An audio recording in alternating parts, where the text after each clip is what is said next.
theme, though, we've been discussing, Boris Johnson has used his last major speech today to announce that the government will be investing £700 million in a new nuclear power plant in Suffolk. The government's investment in Sizewell C will match that of the French energy company EDF that is involved. It's all part of the government's attempts to improve the UK's energy independence and security. This new reactor is just a part of our great British nuclear campaign. We will build a reactor a year again. We will build them across the country, at least 8 of them, large ones and small modular reactors. And of course, they're not the entire solution to our energy needs, far from it. Yes, we are increasing our own domestic hydrocarbons. We've got more gas out of the North Sea this year than last year, considerably more, 26% more. We are putting a big bet, as you know, on hydrogen, on carbon capture and storage. And because of the activism of the government, we're now racing towards our target, we will hit it, of 50 gigawatts of offshore wind by 2030. Well, last night at a Conservative husting in London, Liz Truss, widely expected to take over from Boris Johnson, of course, was asked whether the energy rationing that's being planned across Europe will happen here in the UK, and she ruled it out.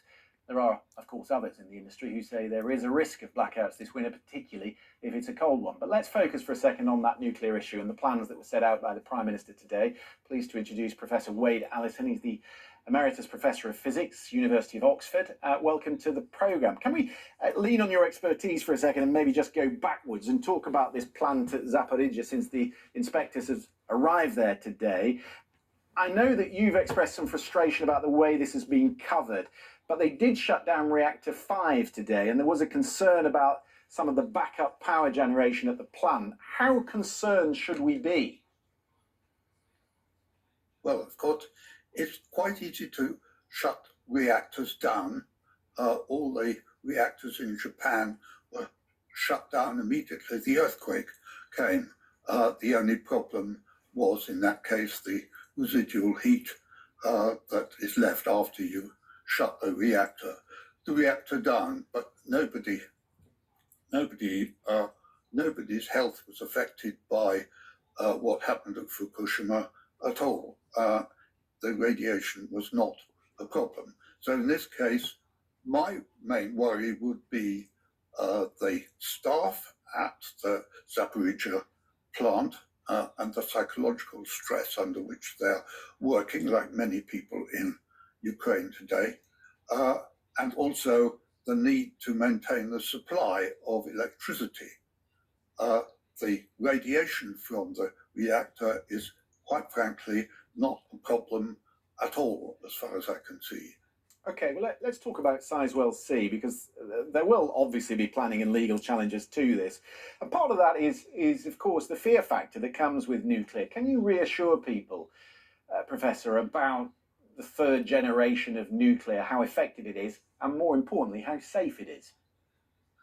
It is absolutely safe. What is not safe, relatively, is fire. Fire is much more dangerous than nuclear, because fire spreads and burns, and that is a big problem with fossil fuels. There is no such problem with nuclear. People are quite happy to have very high doses of radiation for their own health when they have radiotherapy which cures their cancer, but much lower levels of radiation, which could conceivably come out of a nuclear plant, they are terrified. And it's part of the safetyism that we are inflicted by so much in society today. Of course, there are many risks, and it's not something we should be running away from. Nuclear is the biggest thing that we can leave to our children and grandchildren to make sure that they have energy, all the energy that they need for their lives. Which is the point that Boris Johnson was making today. I mean, just very quickly on that last point, how much energy could it produce for the UK, Sizewell C, and could it guarantee energy independence in UK? Sizewell C is just one reactor. Now, Henry Ford didn't just build one car. What we need for export as well is to start rolling out nuclear reactors the way the United States did with Liberty ships in the Second World War, of launching them 1, 2, and even more a week and sending them around the world. This is how we cure climate change. We can mitigate climate change. In fact, the trouble with Johnson is, I think he's said yes to everything. Carbon capture and storage is pie in the sky. Wind only works at best 30% of the time, and often very much less than that. And often for weeks and weeks at a time, there may be underperformance of wind. Yeah. So I have no confidence in wind. Okay. Nuclear is the way forward. Okay, Professor Wade Allison.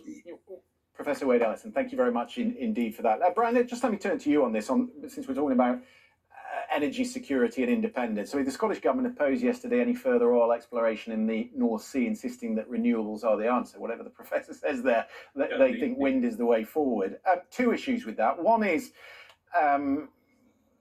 we've had high pressure this summer, no wind. So how does the SNP propose to fill the energy gap? And second, the most recent Scottish tax and spending figures show that money generated in the North Sea was a substantial driving force in reducing the deficit and the tax receipts. So why are they opposed?